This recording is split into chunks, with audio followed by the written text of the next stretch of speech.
The rain poured mercilessly that evening, drumming against the glass walls of the old train station like 1,000 restless heartbeats.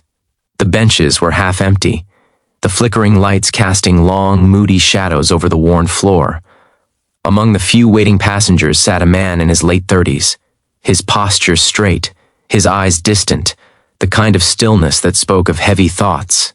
His name was Ethan Miller, a software engineer who had spent years running from the one thing he could never fix, his own broken heart. It had been 3 years since the accident, 3 years since his wife, Claire, and their unborn child were taken from him in a car crash he blamed himself for. He hadn't spoken much since then. He went to work, came home, ate in silence, and slept in silence. His life was a repetition of empty hours. Even his mother had stopped trying to cheer him up. He was a man living, but not alive. That evening, Ethan wasn't supposed to be at the station. He had planned to drive, but his car broke down, forcing him to take the late train. He sat in the corner, away from the crowd, watching droplets race down the window as if they too were trying to escape something. And that's when she walked in. A young woman, probably in her mid-20s, rushed through the door, drenched and flustered, holding a faded umbrella that was clearly losing the battle against the rain. She wore a soft cream sweater, jeans, and had her dark hair tied in a messy bun. Her eyes were kind. Though she looked tired, there was something gentle in the way she moved, like she was trying not to disturb the world around her. She glanced around, searching for a place to sit. There were plenty of empty seats, yet somehow she walked straight toward Ethan and sat right next to him. By mistake. The moment she sat down, her umbrella slipped, scattering raindrops across Ethan's coat. She gasped softly, apologizing in a flurry, trying to wipe the water off with a tissue. Ethan, startled, managed a quiet, "It's fine," though he hadn't intended to speak at all. It was the first word he'd said to a stranger in weeks. The young woman smiled awkwardly, her cheeks flushing pink. "I'm so sorry, I didn't even realize this seat was taken?" He shook his head, unsure why his heart felt heavier and lighter at the same time. Something about her presence, uninvited, accidental, felt oddly comforting. She clutched a worn brown bag in her lap, and for a while they sat in silence, just two strangers surrounded by rain and echoes of their thoughts. Before we go deeper into this emotional story, if you believe in kindness, second chances, and that some meetings are written by fate, please take a second to like this video, comment your thoughts, share it with someone who needs hope, and subscribe to the channel for more heart-touching stories.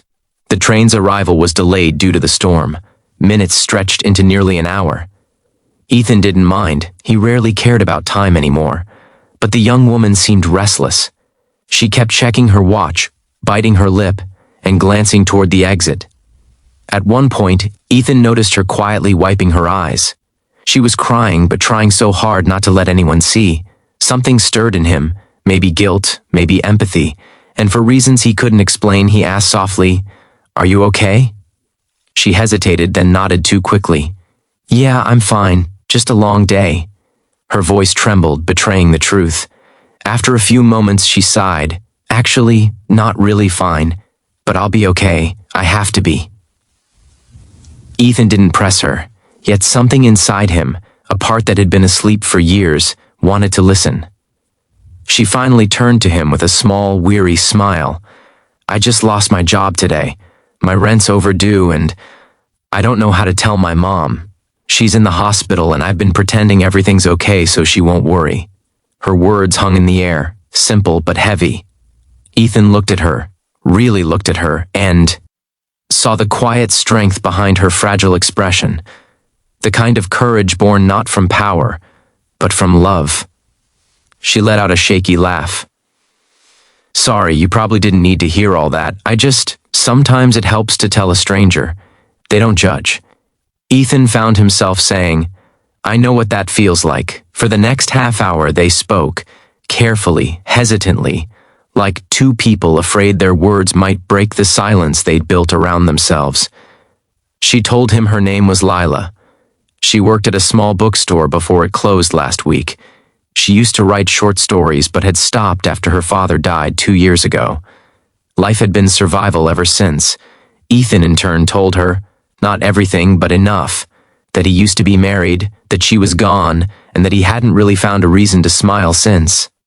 They sat in silence for a while after that, both staring at the floor, the weight of their lives resting between them. Then, as the rain eased, Lila whispered, "Do you ever think maybe we meet certain people for a reason? Like God puts them in our path exactly when we need them?" Ethan gave a small, sad smile. "Maybe. I used to believe that once." "Maybe you should again," she said softly, without looking at him. When the train finally arrived, she stood up first. "It was nice talking to you," she said, adjusting her bag. "I hope you find peace someday." He nodded, wanting to say something more, but the words never came. She walked away. And as he watched her step into the train, he realized he didn't even know where she was going.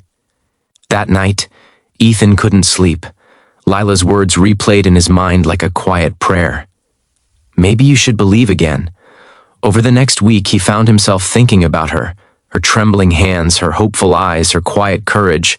Something about her had awakened something in him. He began to notice small things again.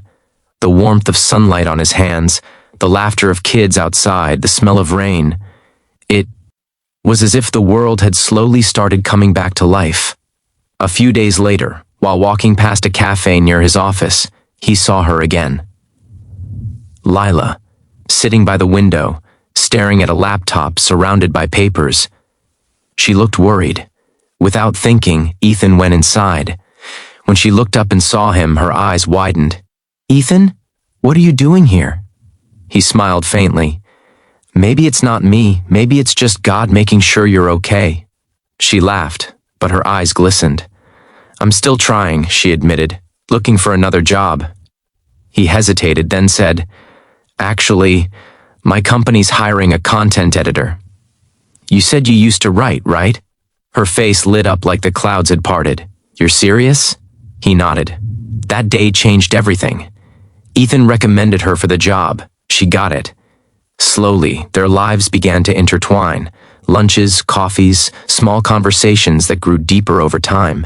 Ethan found himself smiling again, laughing even. For the first time in years, he looked forward to tomorrow. But fate, as always, had its tests.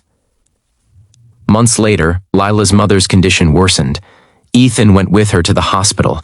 He saw her break down completely. The strong girl who always pretended to be fine now sobbing in his arms, whispering prayers through tears. That night, as he held her hand, Ethan realized something profound. It wasn't God sending Lila for him. Maybe God had sent him for her. After her mother passed away, Lila was shattered. She wanted to quit everything, to leave the city. But Ethan didn't let her. He told her she wasn't alone, not anymore. And for the first time since losing his wife, he said the words with conviction. He helped her rebuild. He read her stories late at night, encouraged her to publish again. Slowly, she began to heal. And in that process, so did he. One evening, almost a year after their first meeting, they found themselves sitting in the same station where it all began, the same bench, the same echo of rain. Lila smiled softly, resting her head on his shoulder. "Do you ever think about that night?" "All the time," he said quietly. "You sat by mistake." She chuckled. "Or maybe I was meant to." He looked at her, eyes soft with something that felt like gratitude and love woven together. "Yeah," he whispered. God knew exactly what he was doing. And as the train lights shimmered across their faces, Ethan finally felt what he hadn't in years. Peace. Not the kind that comes from forgetting pain, but the kind that comes from realizing pain had led him somewhere beautiful. If this story touched your heart or reminded you that some people enter our lives for a reason, please don't forget to like, share, and subscribe to the channel. Your support helps us share more stories of faith, hope, and second chances. Special request.